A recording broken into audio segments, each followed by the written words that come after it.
Alright, welcome to the first test burn of my newly acquired and newly painted military portable camp stove. Got it online for about $72 and came solid black. The paint immediately burned off, so I stripped it down a little bit, put a little high heat grill paint on it, and we're going to do the first burn after I've painted it. Put some old bills in there and old paper and half a Campmore catalog. I think that ought to give me what I need to get her done.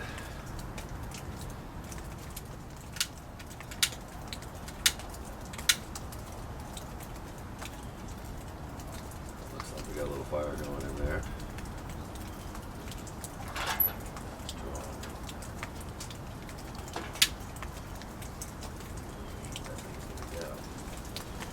Got a couple coats of paint on there. Pretty easy to do, I think, if I did it right. Just found 3 colors, so I decided to incorporate all of them. Make the legs a little lighter so I could see them better at night. Make the little tubes on the side there that are apparently for cooking potatoes and using as a drying rack. I made those white as well to give me a little border on the side, just once again for nighttime. Now we're getting a little smoke here. See what we got going on. It's said to expect a little the paint to smoke a little bit at the first burn.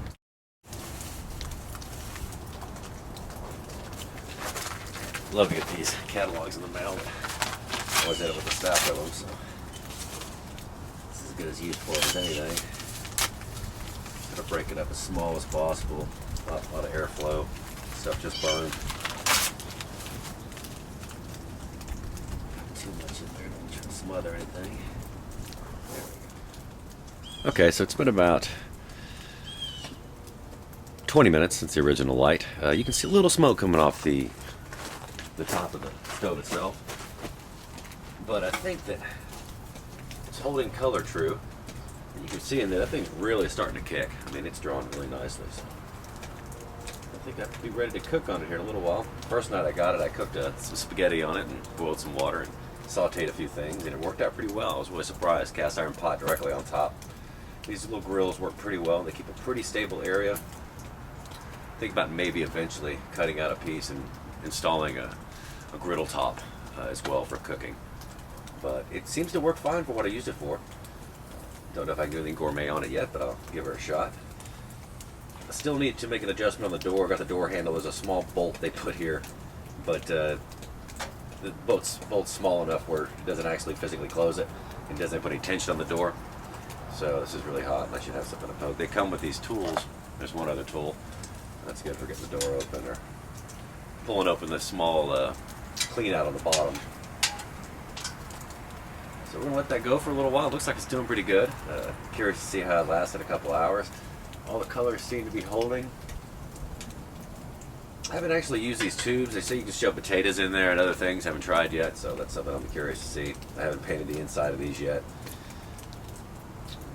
Seems to be doing well. We're gonna let her burn for a while and maybe come back out in about 20 or 30 minutes and see what you got going on.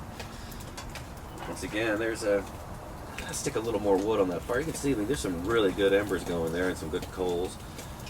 It's really drawing nicely towards the flume. So doing all the things it should do.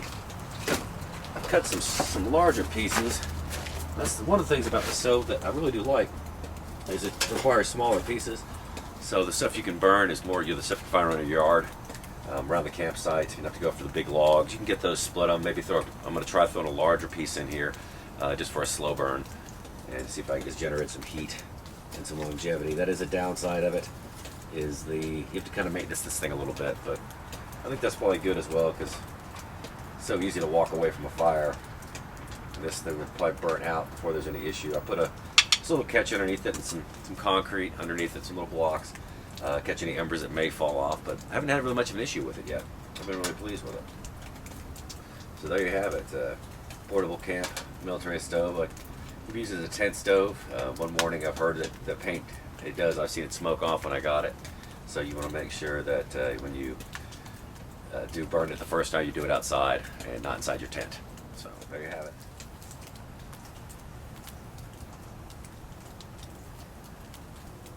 one of the things I really like about the stove is its portability. You can disassemble the entire stove and all its components will fit inside the stove itself. Then you can just shut the door on it. And the grill top actually flips up and becomes a handle. So you can actually carry it and stick it in your car, and it seems pretty secure. Maybe you have to put something inside to keep it from banging around if you're worried about the paint, but otherwise there's probably no issues with it. So it really is a good little stove. I'm going to go ahead and put a little more wood in here. You can see that, man, it's really starting to draw. From that angle you may not be able to catch it, but it's really starting to pull. Wood's singing a little bit. It's a little wet, a little damp anyway. We had a little snow the last couple days. So. But I think, yeah, with a few modifications, well, some things I'd like to see happen, that I've learned how to weld and then figured it out.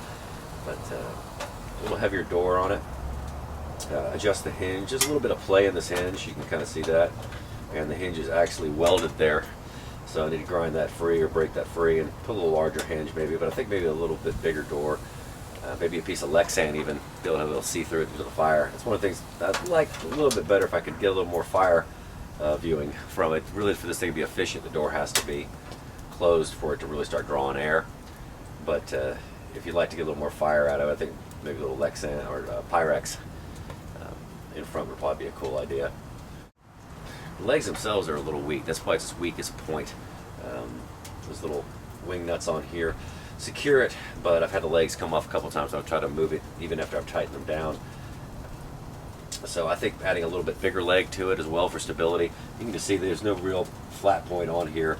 So maybe some feet on the bottom of the legs, some adjustable feet to give a little more stability on uneven surfaces. Out here it's not too bad, but it just kind of seems a little weak. Maybe even a crossbar on either side to kind of give it a little more stability there. Yeah, I think I'm pretty happy with it.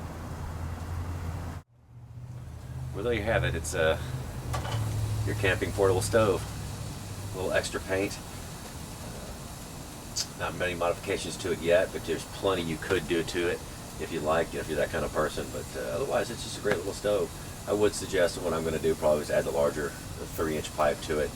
Apparently you can get a muffler adapter from an auto parts store and adapt it up to a 3-inch stove pipe, which I think would probably give it a little bit of draw. You can see the paint on the top, still good. Haven't had any problems. Some touch-up work probably needs to be done here and there, but otherwise it's turned out pretty well. Pretty happy with it, especially for the price. And the paint itself was probably about $15 total for all the paint. So looking at roughly about $90 for the entire thing. Probably can do a little cheaper once I figure it out a little bit better. There you go.